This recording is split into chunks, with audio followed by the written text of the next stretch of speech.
Some people call me a bad apple. Yeah, I may be bruised, but I still taste sweet. Some people call me a bad apple, but I may be the sweetest apple on the tree. Welcome to the Playing Your Fool podcast, where I am your host, Adam Harvin, and today's guest is Fort Smith's creepy comedy uncle, John J. Bishop. Creepy comedy uncle. There we go. All right. We just this is the first episode of the Playing Your Fool podcast, and we're just kind of riffing here and flying by the seat of our pants. But John J. Bishop here he's kind of the one that's still around in the comedy scene, that's been around for quite a while. And he's kind of showing everybody the ropes and getting us acquainted with other comedians from different regions. And he's being really helpful.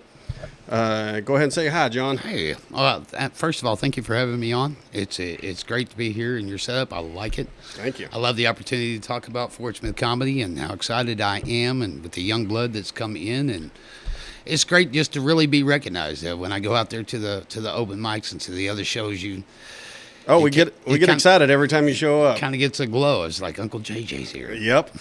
So how did you get into comedy? I lost a bet. Lost a bet? Had to go on stage because you lost a bet? Yeah, there was many moons ago, probably about 17 years ago, there was a bar owner here in Fort Smith, and I grew up on George Carlin and Eddie Murphy and Richard Pryor, and just listening to them guys go for an hour and a half. And when you said the comedy show to me back then, I literally thought that's what it was. Yeah. Saw it on HBO. There was always a monthly special. I had an auntie who was about 4 years older than I that introduced me to Saturday Night Live way before I was old enough to really should be watching Saturday Night Live. Yeah. And got captivated by comedy and physical comics like, Steve Martin and John Ritter, I just fell in love with comedy. Yeah. And I lost a bet. It was a football bet. It was a football game. And the owner said, well, if you lose, well, then you have to do a comedy show in the back of my bar. And it's here in Fort Smith. And fortuitous, it was Lost Beach. Oh, really? And so I lost the bet, and I did it. And I did a one-man show, ignorant as could be, not knowing anything about anything. Rough. I just knew I just had to have at least an hour long, because that's what they do on HBO. Yeah. And I just killed it. It was ridiculous. It was beginner's luck of all things. Yeah. And that's where it started. And then I started entering comic competitions and doing well in those, and checking out the region of what was in different places, and doing comedy and open mics then, and pounding at it, and then I failed. Yeah. I totally hit bottom. I was not funny. I didn't take the time to write. I got the big head and just thought this just comes natural to me, and that's when I learned that comedy was work. Yeah, that's what I'm kind of in a weird spot right now where I don't know if so I write a lot, and I actually have about 30 jokes at varying different quality and different lengths and stuff right now, but I like to rotate them a lot at the open mics and stuff like that. But the performance aspect of my stand-up is probably the lacking part right now. I'm still a little nervous on stage, not super well spoken or anything like that, and I'm a big guy that's not super likable when I first get on stage. So I have to try to win the crowd over, but I'm also doing new stuff all the time and rotating sets, so I'm not getting the reps in on certain jokes. Well, that's what you got to do. You have to keep your rotation fresh, but also I want you to hold back on that. And think about this.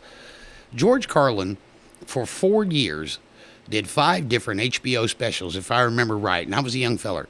But it was the same show every time, but the show did get a little bit longer. Yeah. And us here in Fort Smith, we see our guys, and let's go ahead and just drop some names. Jeremy Beck out there pounding it. Yep. You yourself, Chase Miska's got a really good set going on right now. Yeah. The Bong Salesman is getting notoriety around. They're nailing at it, and that's good. That's what I love seeing is this young talent is coming at it. But we've heard their sets. Yeah. We've heard their sets so many times, we could probably say their set themselves. And that's why it's important for comics to branch out Yeah.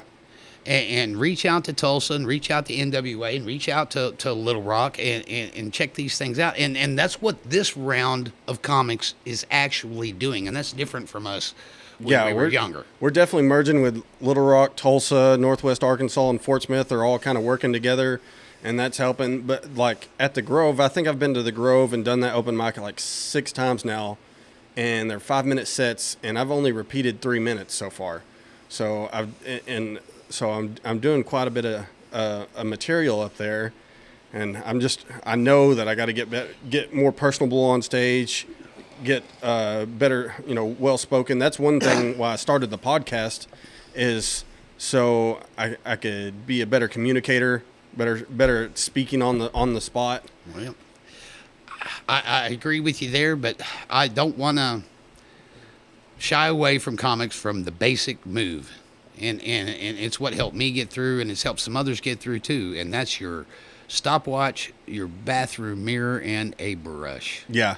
And saying that set on time and time it and get it right on your time every time. Yeah. And have a 3-minute that's hot, a 5-minute that's hot, then a 7-minute that's hot, and then be able to bump that 7 to 12 and that 12 to 15. And I screwed up this week.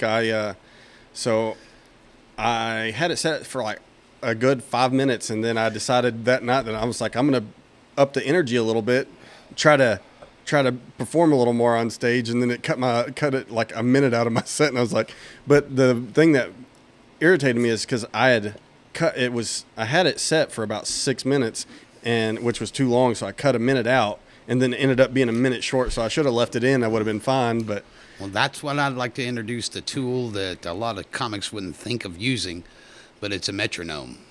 What is that? A metronome is a musical instrument that helps you keep rhythm and helps you keep space. Oh, yeah. And it just tick-tocks back and forth. You've seen them in movies. You've Yeah. seen them in your own 2 eyes. They just tick-tock back in space, and they keep their definite rhythm. Yeah. Use one of those to help learn your speech patterns that's with cool. timing. And you know how long 15 minutes is. It'll become like a sixth sense. It's like a natural kind of thing. Yeah. You know how your inner clock goes off. Yeah. You say that same set. Yeah. At such and such minutes, at that same such and such metronome. Right. You'll be able to at least have an inner clock. Now, you can change your rhythm. You can change it, because everybody's going to have your style. Because I'll never be Adam Harvin funny. Yeah. Because you have your own rhythm and your own way of go about it. Yeah, I'm definitely figuring that out. Like, as we're going through the open mics and stuff like that, I'm seeing like especially like Seth Molson, he sometimes it seems like he struggles to get people's attention at like the Bakery District and stuff like that, which is reasonable because it's outdoors and they're spaced out and it's not a very good comedy setting. But he's doing great at the Grove, and it's weird, and it's the different crowds. Like, everybody has their own audience, and you just got to find it, because we're all like, we're seeing it as we're getting better as comics. We're doing better with different crowds. And that's also where I'd like to take comics to take a little pause sometimes. Know what venue you're actually booking a show in. Yeah. And know if your comedy is good enough for that venue. And sometimes be okay with saying no. Yeah. I took a friend up to Fayetteville at a place to do a comedy show a couple of Fridays ago. Now, he is a great comic. He's killing it. This man's going to be somebody someday. It is what it is. Yeah. I was not on the bill, but I was there in the audience. I knew damn good and well my set would have not gone over in that crowd. Oh, yeah. But had he asked me to be on that show, I would have went ahead and said yes. And it would have done well. Oh, yeah. I say no every time they try to do comedy in like a open setting during the day or something like that with just a random crowd that didn't come to see comedy. I was like, they're not going to want to see me. No. I'm a bar comic, dirty guy, and I'm not doing great if you put me in front of a crowd that's not expecting that. I've done comedy on a 3x5 piece of wood with a microphone and open speakers on the side of a public sidewalk. Yeah. I have done comedy for 6 weeks straight up in Branson, Missouri, without being able to say a single word that was even close to a double entendre. Yeah. I have been the only sprinkle of salt in the pepper shaker, the only white comic in a black club. I have yet to experience that yet, but I'm kind of nervous about it, but I am looking forward to it. I've walked in and done sets in front of no one that was under the age of 70. Oh, yeah. I mean, these are all places where I wanted to go and get it out there, but, buddy, I had no business being there. Yeah. But you have to find a way to make it work. Yeah. And knowing your audience and reading and feeding off your audience helps you. Because I know some regional comics that travel right now, and they get paid some pretty good money. Pretty doggone good money. Yeah. To do 45 minutes.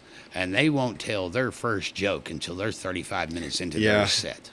I know. That's one thing. I stick to script and don't go off script. But that's me. Right now, I'm in my, I have to stick to script because if I get off script, I might not be able to get back into it. Something you have to build up to. Yeah, I got to get more comfortable with my material, for one, so I can come in and out of it. And that's one thing where I'm thinking, once I get repetitions on a certain joke, there's about 4 or 5 jokes, maybe 6, that I can just always pop in and out of, and I'm good. But if I'm doing some of my newer material or something that I don't do as often, it's really hard for me to come in and out of that joke and maybe do some crowd work or something other than a short. That's why go ahead and grab that stool, grab that chair, put your list up underneath there. Jim Bauer, he's a great comedian and also a wonderful Mets fan. Funny as hell. You guys probably know him from Dazed and Confused. To this day, he sells out, tens of thousands of people. He still comes up there with the set list and puts it on the stool in front of him underneath his water. Eddie Pepitone did the same. Well, I don't know if that paper had any writing on it. Eddie Pepitone had papers with him. I once had a comic who I respect tell me, "Hey, man, know your shit, man. Yeah. Know your shit. Don't go up there with that damn paper, man. Don't do that." Yeah. I respect his world, but don't do it. Just this last week in Little Rock. Mm-hmm. Miss L.G. Gray, won Comic Queer of the Year. Yeah. She not only does she bring her damn set list up to the microphone with her, she has a book, and she flips through the whole book. Oh yeah, Conrad does that too. And it's part of her. It's part of her thing. Right. Yeah. I mean, it's like everybody has their own funny. Yeah. Conrad makes it part of the show is flipping through his book as part of. It's almost like an act out, but. For me, almost every time I have these Post-its just everywhere, and I used to use them a lot early on, but now I feel like if I have that in my pocket, it feels like a crutch, and if I use it, I end up stumbling and screwing up, and I'm just better off going without it. It's there. I used to always walk around, and I need to get back in the habit of it because I thought of a good joke this morning that I didn't write down that I'm still trying to remember. Okay, exactly how in the hell did that go? Yeah. Because I quit bringing my notebook in my back pocket. I used to always have a notebook and ink pen on me, and even if I wrote it in shorthand, I wrote it down. Yeah. And I'm trying to get back into to opening and feature form myself because I've just been doing so much hosting for over the years, and I was done with comedy. I kind of really was. Yeah. And then I got called back to do the show in Muldrow, which was my hometown, and I felt the bug again. And I promoted some shows again then, and bringing in good comics, and this time it feels different. And I was talking with Sophia Starr out of Tulsa and Andre out of Little Rock, and Desiree from up in Northwest Arkansas. I was talking to him. It's like this time. It feels different. It feels funnier. It feels purer. I could tell at the VFW in Fort Smith that I did with you, I was like, shit, that's the funniest I've ever seen John J. Bishop right there. I was like, damn, that was, especially the stuff when you were riffing with Zane, I was just like, man, that is some good stuff just off the top. And I was like, man, I haven't seen John like this in ever, which I haven't seen you that often, only the last 2 years. But I was like, man, that John's showed up today. That was awesome. It was feeling good. Yeah. I mean, it's feeling good, and I'm writing again, and hell, I've got 25 solid more minutes again now, and that I'm really confident about, and probably about to add about 5 more minutes off of that if I can remember that damn joke this morning. It'll come back eventually. Well, it's literally I'm in my Silver Fox years now. I'm 46. Yeah, been plugging away locally and regionally. And getting some opportunities to do other things, voice acting and a movie. And, I'm getting, these are nothing big things, but these are steps towards entertainment that I'm wanting to get at. And so I'm feeling young again. I'm writing again. And I like some of these young guys that are coming in and what they're doing. And kind of cool that they look up to me, and I like that places now here in Fort Smith are booking again and booking comics and showing, confidence in comedy. I'm hoping we can build a fan base is what we're lacking right now. There's interest in it, but building a consistent fan base is what we're kind of lacking in Fort Smith. Just people that show up every week or every other week and come check us out. It's just consistency. Yeah, we're sticking to it, and but yeah, I got into comedy. It's really weird that I'm in comedy at all, because that's one reason my Instagram handle's Adam is not funny, because like when I tell people that like, hey, I'm doing stand up now, they're like, but you're not funny. And it's because they're just like confused. They're like, I didn't really see that, but most of my friends know me that I've always been. I wasn't the class clown because I didn't want to disrupt the whole class, but I would definitely disrupt the two closest people to me all the time with jokes and stuff like that. Mm-hmm. And I've always been like that. I'm not worried about making the whole class laugh or anything. As long as I can get one or two people around me laughing, I'm having fun, and that's what's important to me. But like I grew up, a different age, but we definitely watched, like my dad would be watching HBO Def Jam. Like I remember Martin Lawrence and Tommy Davidson, or like I remember watching them on TV when I was little. And, I couldn't remember any of the jokes or anything, but I remember watching them, and it's something that like I always enjoyed stand-up comedy, and I've always watched it ever since I was real little, but I've never ever thought to myself, oh man, I could do that. I was never thought, oh man, that's something I could do. And I really, but over the years, like being funny, because I've got, two brothers. I've got one that's 5 years older, one 3 years younger, and my dad's always pranking us. My dad's got his two brothers too, and it's always just like a roast battle. Where was your dad and the two brothers? He's the youngest one. Oh, he was the baby. Yeah, right. I'm the middle. I'm the middle, and he's the youngest. But like if you say anything wrong, even as a little kid, you're getting roasted by your brothers and your uncles, all the time. If you just say something stupid, they're gonna. That sounds like my house right now. Yeah. So like I've always been like in that roasting, playful environment with comedy and stuff like that. But like in school and stuff like that, I was always kind of like the a tough, quiet guy. And I've always been like not very outspoken or kind of guarded around people that I didn't know. But if I knew you, I'd try to be funny and stuff like that. And you wouldn't know that I was funny unless you knew me personally. Well, let me ask you a question. What kind of comedy do you like the most? Do you like that just ridiculous punny? Do you like the physical comedy? Do you like the witty comedy? Or do you just like that like insanely stupid comedy? I mean, what the makes writing, you laugh? the good writing, like Louis C.K. I love like his writing, Kurt Metzger, guys like that, where they're not doing a lot of fancy stuff on stage. They're not doing a lot of crazy puns or anything. It's just you could read their jokes off of a notebook and laugh your ass off. I like that comedy. There are some guys that they pull off stand-up really well, but they're not saying a lot of funny stuff. They're just being funny in the act-outs and the way they say it and the way they look. And I know I'm probably not ever going to be able to pull that off. So, like, I really rely on my writing, and I was like, just hopefully this is funny enough the way I say it and the way that it's going to pull it off. Whose comedy? Who, as an individual, or who as a writer, or even maybe a TV series or whatever, who was it that you drew yourself to liking or watching or listening to more? I haven't really, even in TV shows. So there's one comedian that really, like, for some reason, his set always stuck with me. And I don't know, like, so Josh Sneed, which is not, he's a well-known comic, but not, like, super mainstream. And, but he has a Comedy Central Presents. And I guess it was just kind of the age that it hit me at and where I was at.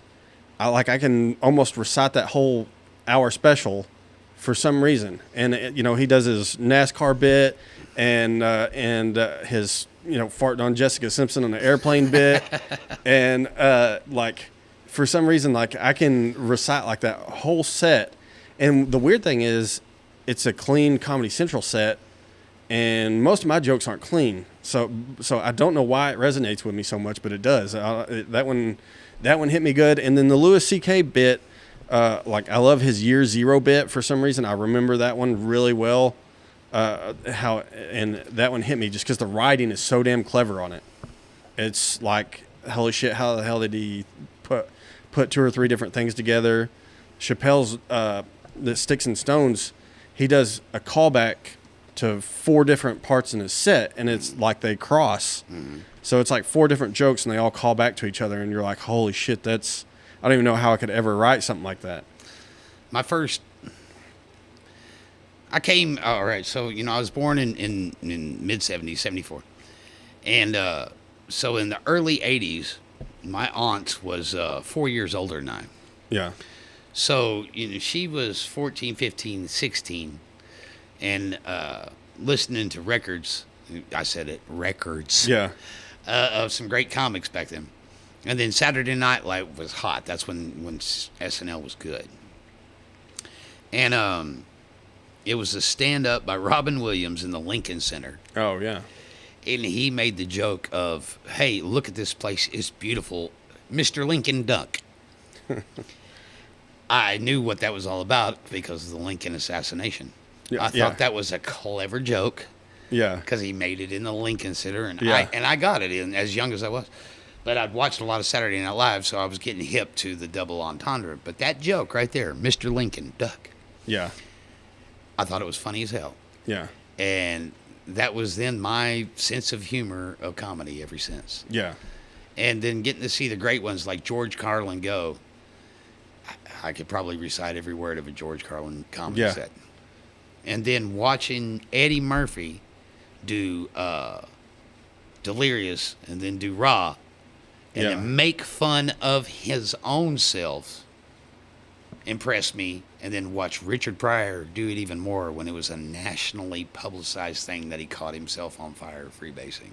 Yeah. And then his next set, he come up there and he tore his own ass up. Oh, yeah. And that's you have to be, if you're going to be a comedian, have no boundaries and be able to make fun of yourself. Yeah, I got a little more relaxed on stage when I realized that, like, I'm supposed to be embarrassing myself up there. It doesn't matter if I get embarrassed or not. Like, I was like, that's the whole part of it is, and that helped me get a little more comfortable on stage. That's what we signed up for. Yeah. We are the gesture. I was like, what if I say something that makes me sound stupid? And then I'm like, oh yeah, I'm writing stuff that makes me sound stupid the whole time. So that's kind of the whole point. But yeah, I like that. It was a weird transition. So I worked my ass off at car dealerships and motorcycle dealerships, and I had been working 2 jobs, buffing floors at night for like 7 years. And I was stressed out, just working my ass off all the time because that's all I knew to do, because that's just how my parents raised me. It was like, if you can make money, make money. And I didn't realize how, until I dropped my crazy stressful job and went to just made my part-time job my full-time job, and went from having 2 jobs to 1. When I lost all that stress, like the creativity came back into me a little bit. And I've always liked drawing and stuff like that, but like just, at an age you find girls and then you start getting a job, and like that creativity just kind of goes away and you don't really worry about it. And then once I stopped having all that stress and stuff in my life, I was like, that creative urge started coming back. And then I was starting to, I've done motocross my whole life since I was like 3, and then done MMA since I was 19. And then like about 3 or 4 years ago, body starts failing me. Every time I ride my dirt bike, I'm dislocating ribs, and play basketball and blow my knee out, do jiu-jitsu, blow my knee out. And then I'm just like, I can't do anything that I love anymore. And I still kind of have that adrenaline junkie thing that I need to feel. And I started watching the Joe Rogan podcast, and he'd have all these comics on, and you'd hear Joey Diaz and Tom Segura and Christina P. and all them talking about how nervous they are and their first time doing stand-up, and like they're about to shit their pants on stage and stuff like this. And I'm like, man, if they're that nervous to do it, I was like, maybe I could actually do this. And I kind of started, like, I got a notebook and I started writing jokes. And then I was like, I don't think I could ever get on stage and do this. Maybe I could just write comedy. And then I realized that's not a thing. You can't just get into comedy by writing comedy and just handing it to a stand-up or something. I disagree. I've never found that path to doing that. There's a guy who was doing stand-up with us, and I'll just use his first name. His name's Dylan. And people found Dylan a little weird. Oh, yeah. Yeah. But his jokes were hilarious. Yeah. His jokes were... I bought 3 jokes off of him. Oh, really? Oh, yeah. Yeah. And for a very cheap, low, stinking, stupid price. Yeah. He didn't really give a damn anyway. Yeah. But it was just something about his person that it just didn't... And that I told those same jokes after I bought them off of him. See, I wonder about that great. myself. Is like, I wonder if a professional comedian told my jokes, how they would go. Because... Well, they made a movie about that. Yeah. Well, yeah, the Adam Sandler one? Yeah. Yeah. I haven't... Was it Funny People? I believe that's what. Yeah, I need to go back and watch that. That is, Yeah. It's not that funny of a movie. It's No. kind of sad, but But yeah, all comics should probably go back and all those that are just starting again should probably go back and watch that. yeah, All of them. yeah, that's yeah. But I was, seeing how they got started and how panicked they were and how they still get nervous. It gave me the confidence to be like, maybe I should just get on stage and start trying it. And then Harry's bar down there on that small bar on the corner, I went down there nervous as shit. And then Tyler and all them convinced me to get on stage. I wasn't even sure if I was for sure going to do it. And then got up there and then did probably 3, maybe 4 minutes, did 3 jokes. And I was hooked right then. I was like, man, it felt like it just felt like you're hovering above yourself as you're telling the jokes that first time. And I was like, all right, I got to do that again. Well, I've quit comedy twice. Yeah. Twice. It's a roller coaster. I have moments where I'm like, man, I'm never going to do anything with this. I should just quit. And then, it usually goes away pretty quick, but there's some nights, and it's not the nights where you bomb. It's the nights where you fall flat. Those are the ones that get me the most.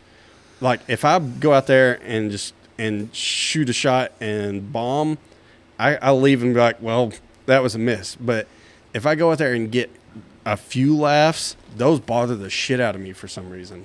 Well, I say get out more. Yeah, I mean... Find other venue. I've had some of the best sets I've ever had outside of Fort Smith. Well, that's one thing that I wanted to talk to you about too, is so we know there's comedy like Sophia Starr and Dre, like, I don't know Andre. I don't know Gotta give a shout out to that. If you're listening, if you happen to be listening, check out our big boy Dre. Go to whatsupdre.com everywhere and listen to this man right now. He's a funny ass man. He taught me a lot about it. It's Dre. Everywhere Dre. I go and talk to comedians, Dre's got an impact on everybody. Yeah, So he like does. I'll talk to Little Rock comedians, Fayetteville comedians, Tulsa. Like, it just nobody's ever said anything bad about Dre. And they always, like, everybody looks up to him. He's always nice to everybody and gives great advice. He does. And he means a lot to every comedian in Arkansas, and it's crazy. I know. I don't like him. Yeah, I don't like the guy. He's the first guy that I ever, like, you were the feature and he was the headliner for the first show that I ever did. So that'll forever be ingrained for me. Yeah, it was fun, and I was excited to do it. But yeah, he means a lot to everybody. Well, he should. Andre's a pure soul.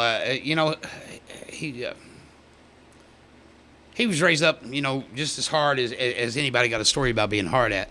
But what you can't knock Dre for is his work ethic, and he is out there on that phone, on that hustle, on that grind. The man's only job that he wants and what he lives for and probably will die for is stand-up comedy. Yeah. And he is on the grind. And when we were getting started back in the day, it was really, really catty. Yeah. And I swear to heavens, smile in your face, tell you it was a great set. And then as soon as you got to another city, they would say, fuck that guy. Yeah. Fuck that girl. Fuck it. Because it was all jealousy. It was all we trying to get a leg in. and that's what I kind of see different about this group. Yeah. The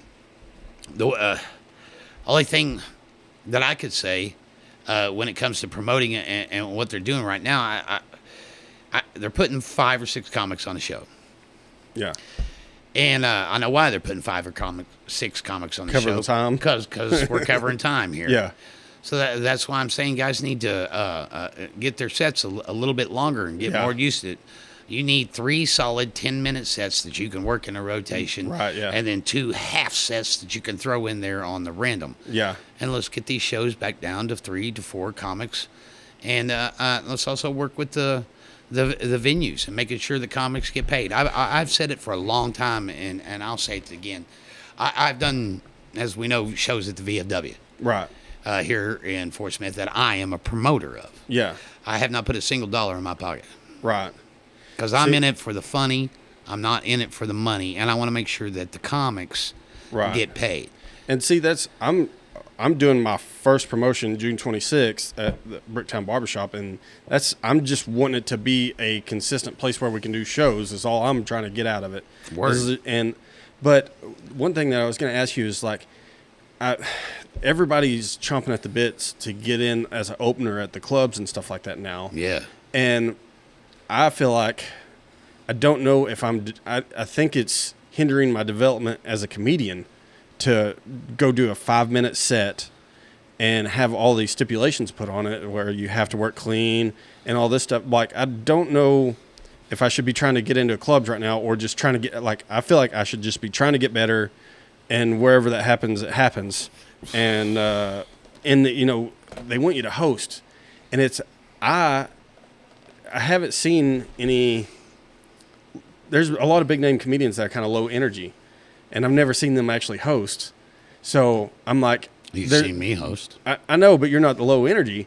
I'm low energy, like, like Dave Landau or like. All right. We'll talk about this then. Okay. Like, how do you host as a low energy comedian? As a low energy comedian, I don't know how you can make it work. Unless you have your niche. It's just like I'm saying there. I feel so cheesy doing that shit. A host's job. You have first of all, your job is to go out there and break that ice. Right. Your job is to go out there and get a smile on that crowd for your first guy. Right. So you need 3.5 solid funny minutes. Yeah. And in that 3.5, and that's what you need is 3.5 solid. Now you're about to be out there for at least 11 minutes, but all you need is 3.5 funny solid. Yeah. Because the first part is welcoming everybody. Next part is complimenting your comedians that are coming up and where they have done. Then you warm them up with some jokes and everything. Yeah. If the place has drink specials, you got to work that in. Yeah. Find the first person that you're ready to pick on in the audience so that the comedians behind you know we got a hot one here. Yeah. And then you turn it over to your opener. Yeah. That's always somebody that you have confidence on, but it is an opening spot, so you don't know how they're going to do. So now you got 2 things there. You either ride their wave after they come off and get their pop, but don't overshadow them. Right. Or you bring that audience back up. So you better have about 3.5 to 5 minutes more to get them laughing again. Yeah, so we've been doing workshops at the Grove and stuff like that, and I've definitely learned a lot about what I need to be doing and how it's supposed to happen. I just got to get myself to that point. But like getting the crowd to come together is a good one. And then last week, Bill said some stuff that made sense to me where it's like, I want you to be able to do 5 minutes clean. Because if you're opening for a clean comic, we don't want to make that drastic switch from dirty to clean.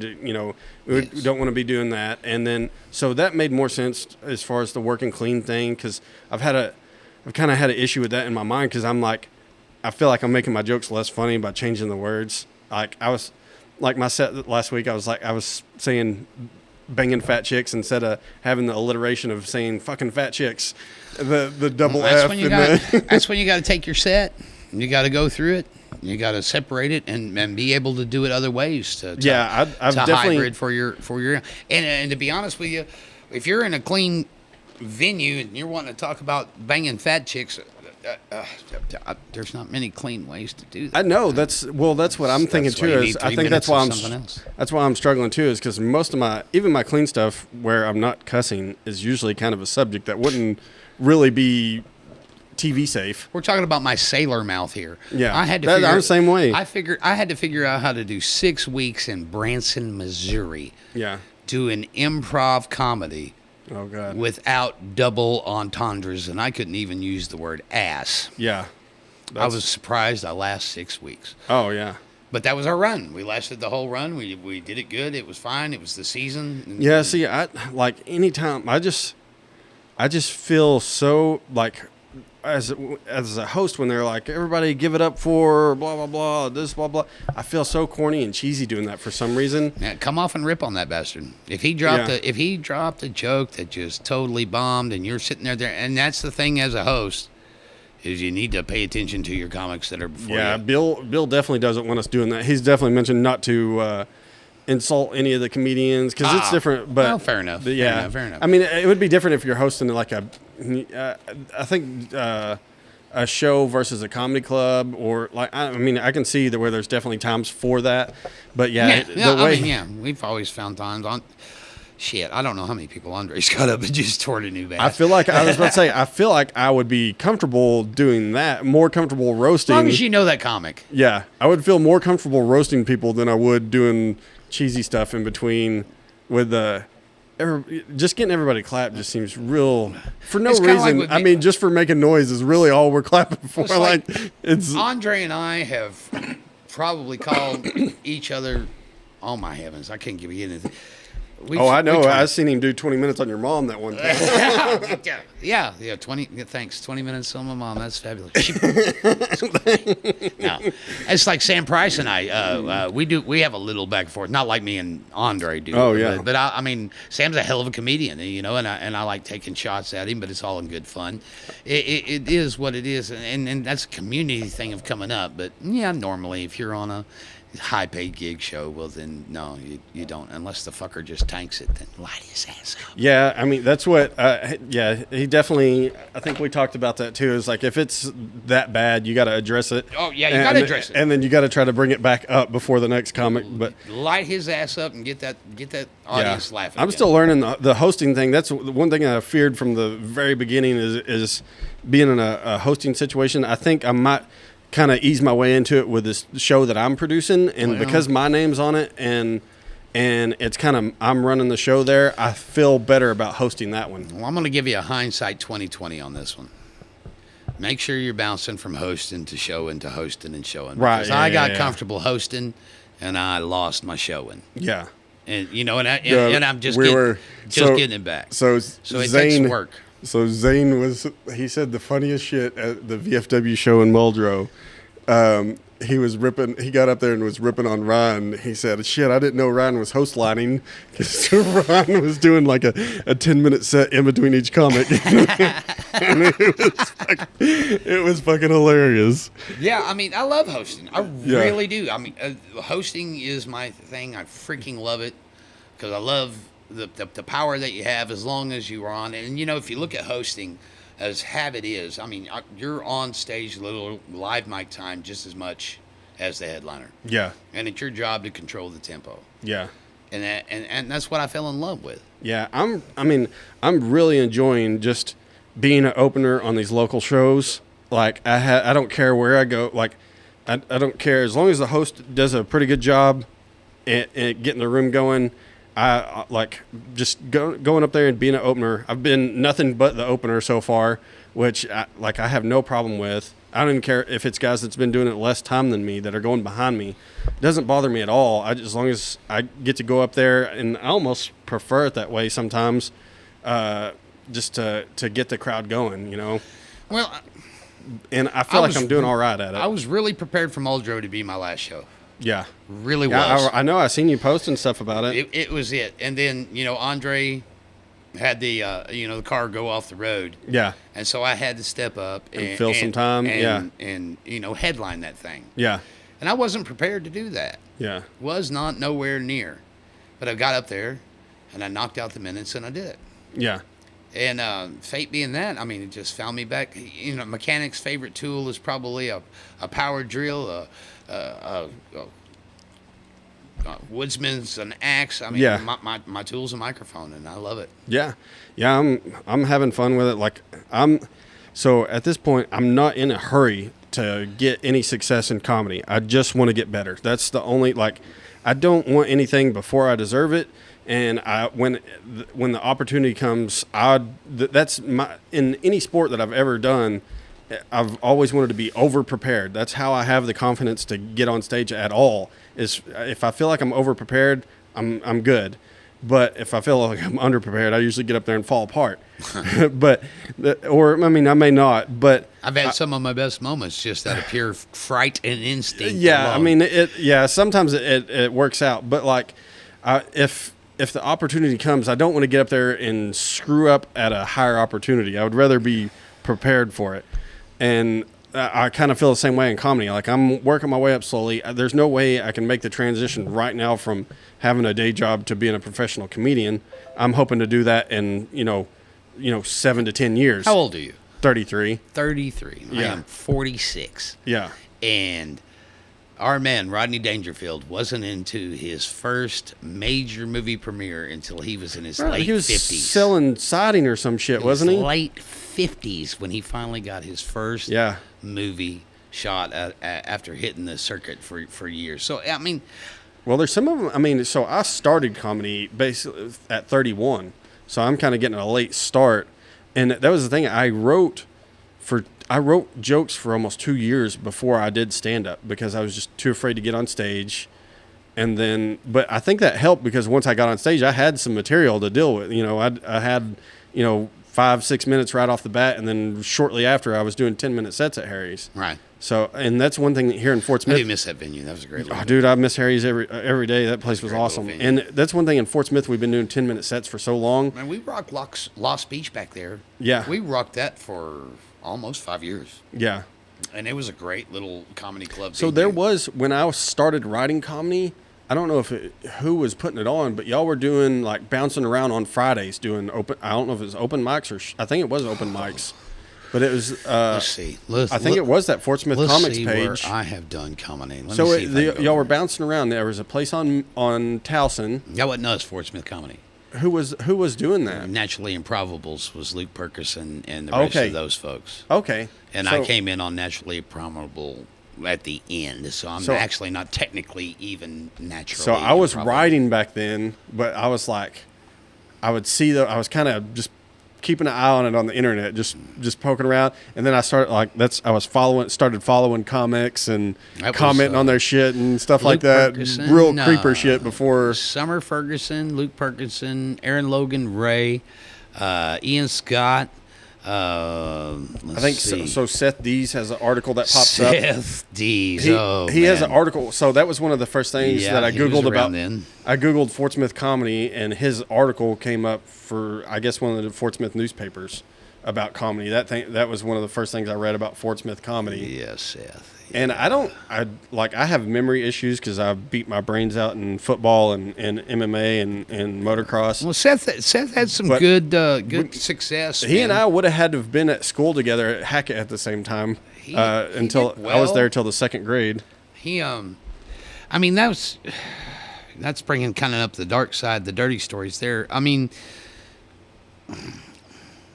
there were some of us amongst us that we just didn't click. I guess we had a lot of... that definitely happens now. We had so many alphas. Yeah. And I don't know.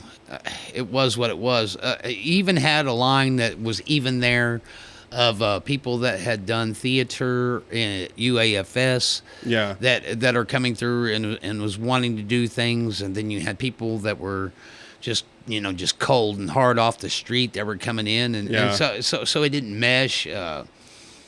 UAFS folks, you thought, look, we know what we're doing. We're trained for this. Street people coming in going, look, I'm hard, I'm raw. I know the other side. And then there was the mix of it all. And it was just crazy. there wasn't that many of us back then, so we tried to put it all together and tried to harness personalities, and even my personality just, it just didn't jive. I think there's enough of us now that when there is a riff in the area, that I'm usually a pretty good mediator. Like, I'm friends with everybody, and I don't have issues with any of them. But like, it usually starts with a damn Facebook or social media argument or something like that. That was just starting to get started in what was that? The vague posts, if you will, the innuendo. Oh yeah, you just got to be like, well, I'll hear the rest of this story of what's going on here. But it's two comics end up fighting online, and you're friends with both of them, and then you just got to be like, well, it's like, it's y'all's deal. Well, we were doing battles back then. Yeah, well, we were doing straight up battles. We do improv battles. They're planning a battle at the Grove. Luke came up with a thing called Mortal Comedy. Yeah, and that's pretty good. They would battle head to head. And those were some pretty good events. And they're doing roast burns, I think, in Wagner right now. They're doing roast shows. Yeah. So I think Roscoe and them have got that going up there, Ryan. They're trying to bring some of that over to the Grove and do a roast in, I think, a few weeks. And then in the next month, they're trying to plan a roast there. But it's kind of, I don't know, like, right now I'm so far, like, I have so much writing that I want to do for my sets and just trying to make my comedy better. Yeah. That I don't want to put a lot of energy into roasting. And I've heard not a lot really of. Been my thing. Yeah. Well, I've heard a lot of. I listen to so many. I'm listening to like 40 hours of podcast a week because I listen to them all week at work, and when I'm driving, when I'm working, and everything. And a lot of the big comics in New York and stuff like that, like they'll do roast and stuff for fun, as an exercise. Yeah. But they'll admit, like, it doesn't help your material on stage. No. It doesn't really make you much better or anything. It It's just a gets fun. your name, it gets your chest poked out. You get to get out there. You get to have fun. Yeah. But enjoy it. I enjoy it. Hell, I've been in comedy so long, and there's probably so many. I don't know how many honking stories out there about me. Shit, give me a venue. I will sit in a chair and I'll let every one of you just go at me. It can also have an it's effect. fun. It can also have effects, like if you get known, like Bill Burr and some of those, like if you get known as a roast comic, then you get heckled. That's what it is. You're asked. That's what they said when was it Boston that Bill Burr blew up on the crowd. He said the next year after that was torture because they were just trying to get him to do that again. They were trying to everywhere, every venue after that was just fun. Hell, heckling him, trying to get him to blow up on him. If you want to, we can raise money for whatever. Hell, I'll fight somebody in a cage, and then after that, you can sit me in the crown chair and just tear me up 9 different ways. If all the money would go to the Fort Smith Hope Shelter, I'll do it. So where were you at when Borat pulled his shit here in Fort Smith? I don't feel like that gets... I can tell you the story. So I was actually in... So here's the thing. So I was actually getting into mixed martial arts at that time. I think I'm 2 or 3 years in. And I'm 205. I would be fighting at light heavyweight, 205, and I'm trying to find fights, and there's just not very many light heavyweights in Arkansas. So my trainer's having a hard time finding me a fight, and I hear my cousin's like, "Hey, are you going to the fights this weekend?" And I was like, "What fights?" And he's like, "Oh, there's fights at the convention center." So I called my trainer. Holiday Inn. Yeah, the Holiday Inn. And so I called my trainer. I'm like, "Hey, what the fuck? Why am I not on this?" He's like, "Dude, I don't know who's putting this on. This is weird. I don't know anything about this."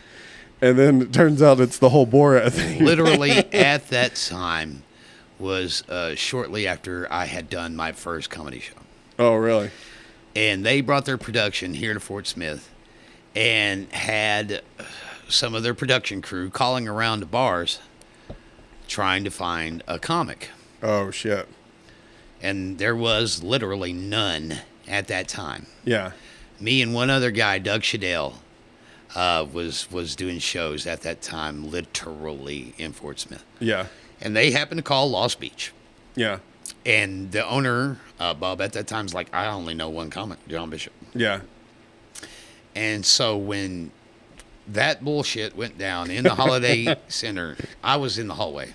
Oh, no shit. I knew it was all about to happen. Straight Dave's man slamming? I knew it was all about to go down. So that's right. My cousin was there, and he said they were like serving like dollar beers or some shit the whole they night. got them tanked. And then they like let it go I heard long. It all. I was right there. Let them get shit-faced. Oh yeah, they waited and waited and waited for the fight, so they would piss them off because it was running late and everything. Yeah. Oh yeah, I saw the whole thing. Oh man. And then that was the first time I got paid big money, and it was big money. Yeah. To do stand-up comedy because they asked me to travel with them up to Northwest Arkansas. Oh, really? And I did 4 stand-up comedy shows up there, Yeah. opening for that jackass that you saw fighting in the middle of the ring.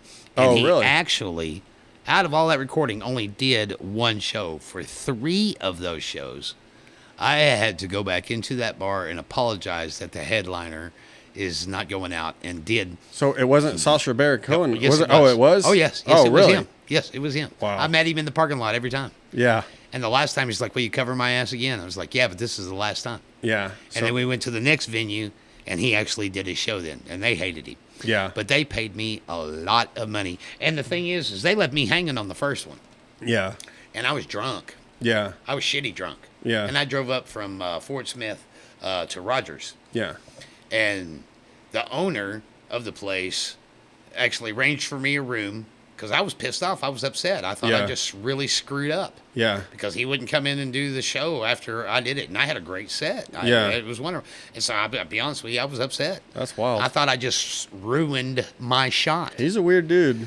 And the owner paid for me, paid for all my drinks and food that evening.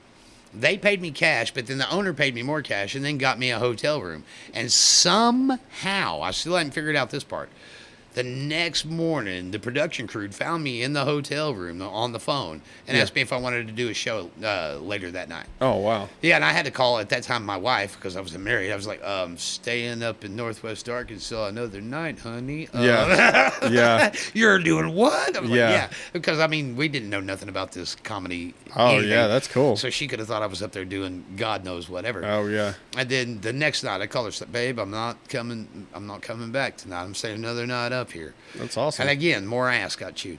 Yeah. But then when I came back, I was like, "What? Yeah, that's awesome. Give me money." Yeah, Kurt Metzger is a writer on Borat, and I follow him. He's a pretty good stand-up he's out of L.A. now, but he was a New York comic, and he's one of those that he's a writer on a lot of TV shows and stuff like that, just because he's such a good writer as a stand-up. So I like that dude a lot. Yeah, Metzger's good stuff. Yeah, I've seen his name on a few things. And he's smart, and he's weird. That's one thing too. Is like he's a big dude, a little bit weird. He kind of weirds everybody out a little bit. But look, that just but says, he's super smart, that and just says his writing's good. Anybody can do this, and it's Yeah. also.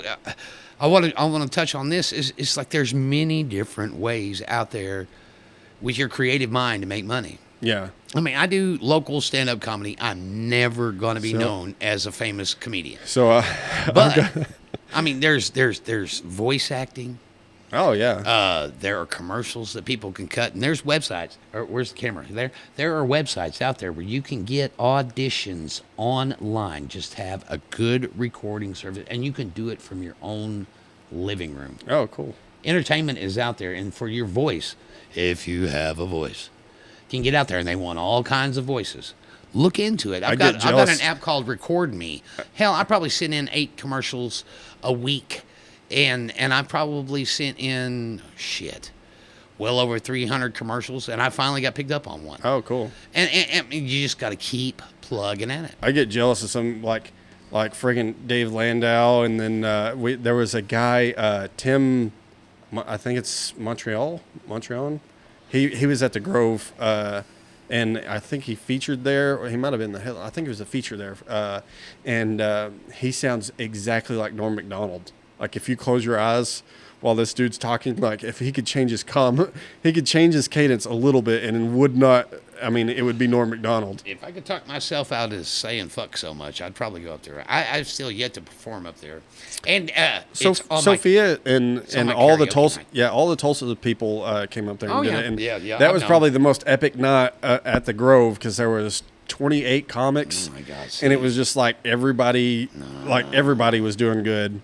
It's a big list. And Yeah. see, that just tells you how many comics that are out there on the grind and ready to travel. Oh, that was the thing. We had like guys from Conway, Little Rock, all the Tulsa group, all the Fort Smith people were up there, and it was just a wild night of comedy. It was a blast. One thing that so we mentioned the Tulsa comics coming to the Grove. Yes. And I met a lot of the Tulsa comics. They're all great, seem real nice and everything. Yes. And is it? I think her name was Joe Miller. Joe Miller, yes. Okay, yeah. I was having a conversation with her, and she did something that a lot of female comics have done to me. I wonder if you've noticed it too. But they'll be like, "What do you think of female comics?" And it's like, it seems like it's a gauge. And I thought of this after I talked to her, and which I've had other female comics ask that question, and it just kind of seems like a gauge. But I kind of was thinking about it afterwards, and I think there is female comedy as a genre, and then there's just female comics that do whatever genre they're in.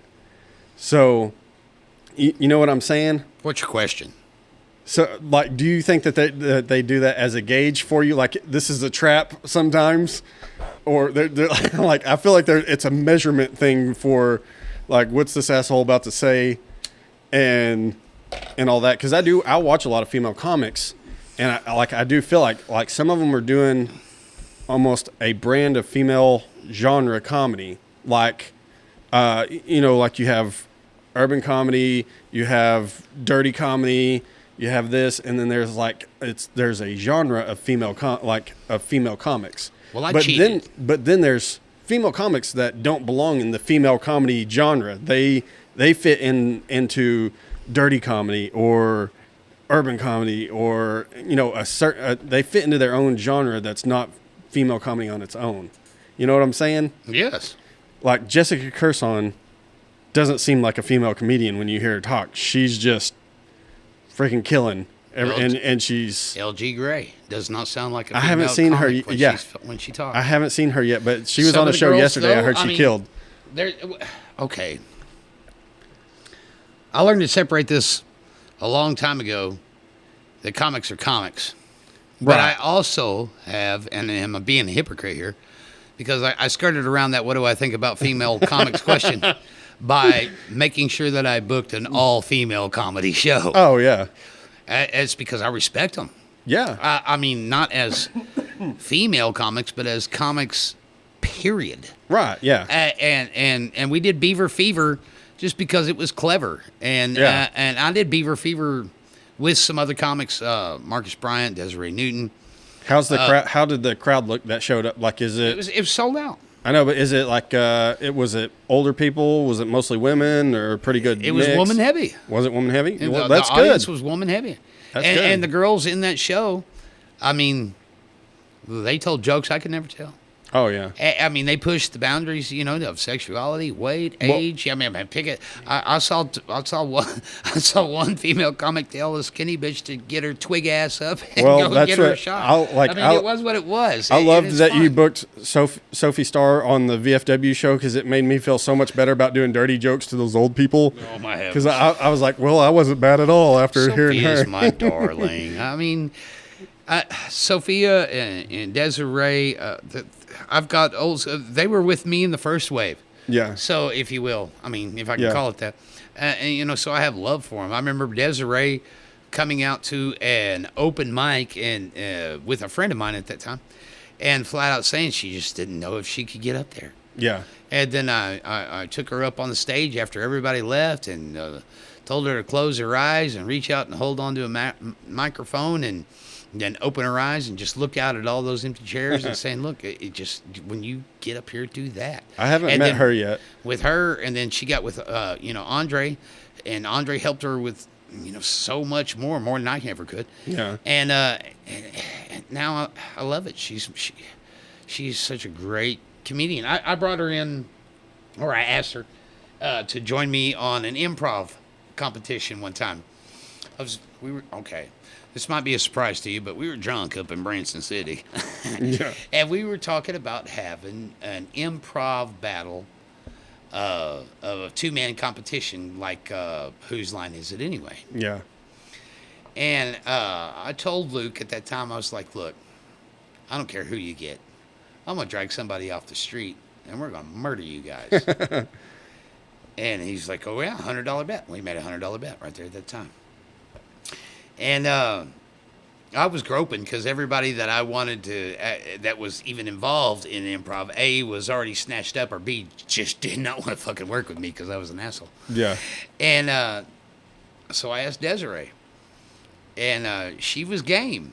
And I brought her over to the house. I showed her a few two-man improv games that we looked up on the internet and everything. And we went in there, and we beat, I think it was 8 other teams. Beat their ass. Yeah. Took home the money, took home the trophy. Wow. And she's that talented, though. She could come into something that she didn't know anything about, but her comedy is on point. Her timing was there. I think I have too much brain damage to do improv.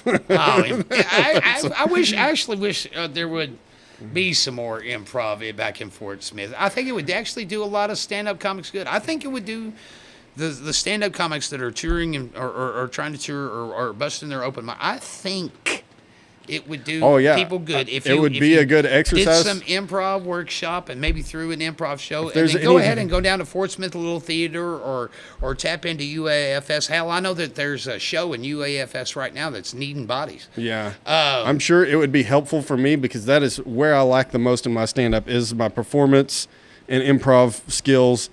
And it's probably what I need to do the most, but it's the one I want to do the least. When it's like, we used to do workshops. Yeah. We used to do improv workshops. We've gotten away from that. I mean, Summer Ferguson, Ian, and Aaron and Luke. I mean, they had the Naturally Improbable, which did quite well here in Fort Smith. I got in on the tail end of that. And then the Arkansas, the Fort Smith Razor Laughs. They were an improv group that were some of the people that I mentioned just before that did really good with it. I always do these like creepy nerd references. And when I say nerd, for me, I mean like economics and politics nerd. So when like I'll make these references where everybody don't know what the hell I'm talking about. So I'm like, somebody would have laughed if they were like knew what the hell I was talking about. I do that. Like I think I made that joke.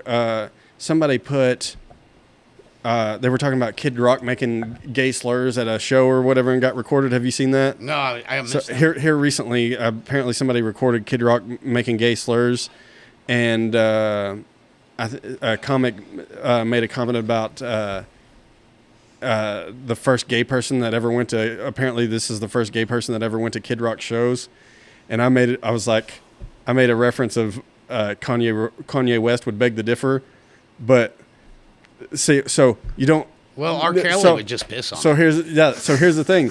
I know this because I watch millions of hours of podcasts, but Kanye West has all kinds of rumors that he's gay.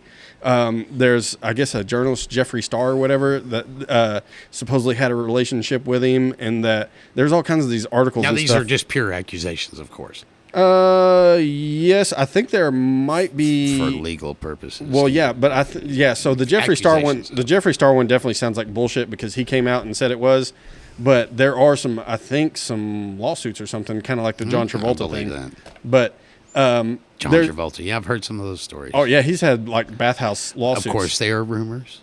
I was about to say, but when I make these jokes, people don't get them, and I'm like, God damn it, people don't listen to as much podcast as me, or so, they don't like. You have to explain it, and then it's not funny anymore. So you're like, fuck. Yeah. If you have to explain the joke, it's not a funny joke. I know that's the thing is like if they don't get the reference. You're like, damn, that was good, but nobody got the reference. It's like still one of the funniest jokes I tell, and it's just the standard, joke on stage is about the young boy and the grandpappy who go fishing. I mean, that one still gets like some of the biggest laugh, and that's just an old school, just dirty ass little joke. Oh yeah, yeah. So tell me about. I seen on Facebook and stuff that you're shooting a movie. Oh, You're in a movie. Yeah. It looked pretty cool. I didn't know what the hell was going on, though. Again, I got lucky. There was a guy with the news company up in Northwest Arkansas. Oh, really? And it's a Latino movie. It's in Spanish. All right. Um, I was like, John looks like a coyote in this. that's exactly kind of what it was. Was it? I was like, playing a that was my wild landowner that guess. was a Minuteman. I am Minuteman #1. Oh. On the border, and so they reached out to me, and I was able to go out and do it. Boss man, thank you, Mr. Denny Hill. Appreciate you, boss. Gave me the day off because I told him about it. And I was like, I turned it down. He says, why? I was like, well, it's tomorrow during the day. You know, I'm going to be here at work. He's like, shit, take the day off, man. Go get that money. And I was like, hell yeah. So I get there, and they tell me, you know, that I'm give me a rough of what I need to bring with me. So, you know, I brought my boots that I still had from service, and I brought my jeans and you know, my hat and glasses, what haves. And they were like, man, you're perfect. This is great. And they showed me the script, and I'm looking at it, and I don't say that much in the script other than get over here and some curse words and this and that. And, well, that's just not good enough for me. So, but the director gave me a lot of leeway and gave me a lot of lines and everything, and it was a good thing to say. It was a great day. I am definitely the bad guy in the movie, so when I go to the premiere, I need to make sure that I kind of duck and cover, that nobody's throwing shit at me when I get out of there, because I got to play an asshole, which is, if you're an actor or comedian or anything and you get an opportunity to play the bad guy, I mean, well then. Oh, yeah. I think if I was ever going to do something like that, I would just be the guy that gets his ass kicked in every movie. Well, there's people that's made a career out of that. There's that UFC fighter, I can't think of his name right off the bat, but he dies in every movie in the action movie in the last 10. No, well, Couture, he's made some shitty movies, but yeah. Tate Fletcher. Tate Fletcher is in like the John Wick, like every action movie in the last like 10 years he dies in, or in the last like 5 or 6 years. I got my ass kicked at the end. I do my own stunts. That's right, I said it. I do my own stunts. All right, I guess I can go ahead and tell. I was supposed to get clubbed over the head with a log, and they find this little itty bitty stick. It's like, you hit him with this. And we're out there actually on the riverbank, on the Arkansas River here in Fort Smith. And I look around, I was like, I know there's some dead wood around here. Yeah, some nice soft stuff. And I found a nice piece. And I handed it to the guy, and he did not speak much English. And when I handed it to him, I was like, be careful, because if you squeeze it, it's going to fall apart. Yeah. I mean, it was termite-ridden, wet, you know. I was like, hit me with this. Yeah. He said, really? I'm like, yeah. He's like, where do you want me to hit me? Back of the head, the shoulder, the lower back. I was like, look, man, just knock the shit out of me with this thing. And it took a little bit through the translator for him to fully get, yes, man, let me have it. Let me go through this. And I'm holding something that I guess could be compared to balsa wood. I mean, I'm maybe holding, it's this long, but that's like 1.5 pounds, if that. It's that weak. And he comes out and sneaks out from it, and he lets me have it. And I got to see the filmography of it afterwards, and it's just freaking awesome. Just looks good. Yeah, that's awesome. Gosh, it just spreads everywhere. That's really cool now that it doesn't, because of technology, it doesn't take a huge budget to go make a movie now. Oh. And did you hear about those guys? And during COVID, they went and rented a theater and released their movie, and they got #1 box office because there was no other movies in theater. No, I didn't see that. It's some like homemade movie that they went and got #1 box office credits because they were the only ones in theater, just because they went and rented one. Well, it's supposed to be, the premiere is supposed to be in late August in Dallas. Oh, cool. So I get to go down to Dallas, and I get to go to that premiere, which is cool.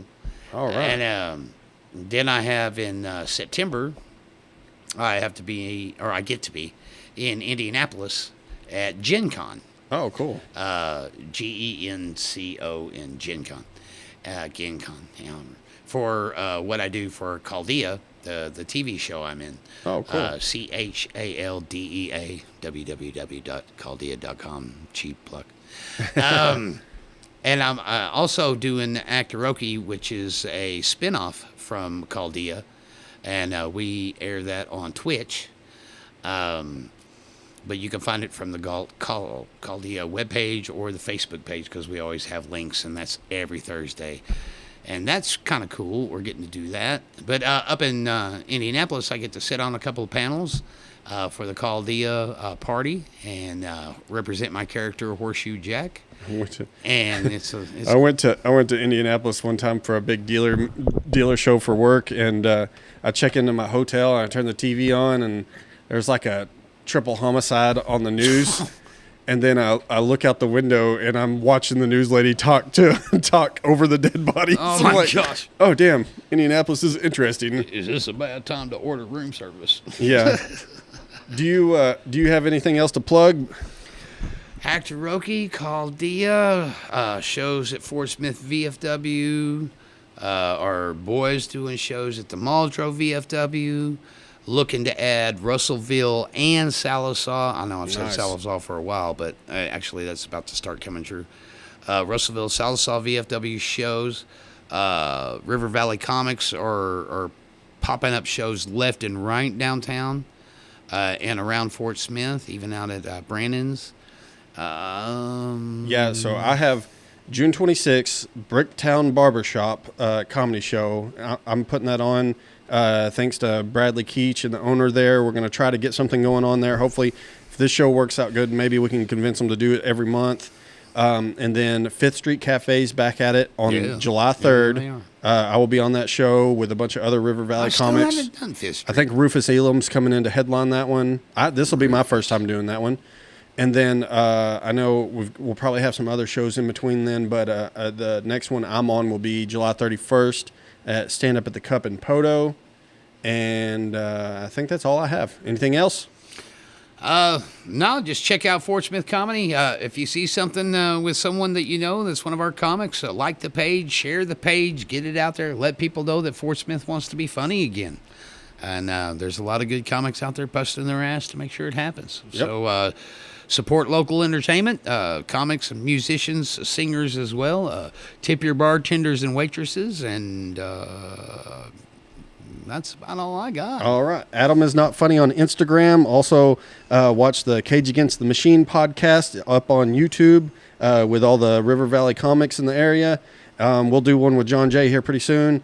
And thank you for watching the Playing Your Fools podcast. Thank you. Hey, thanks for having me coming out. Oh, thank you for coming.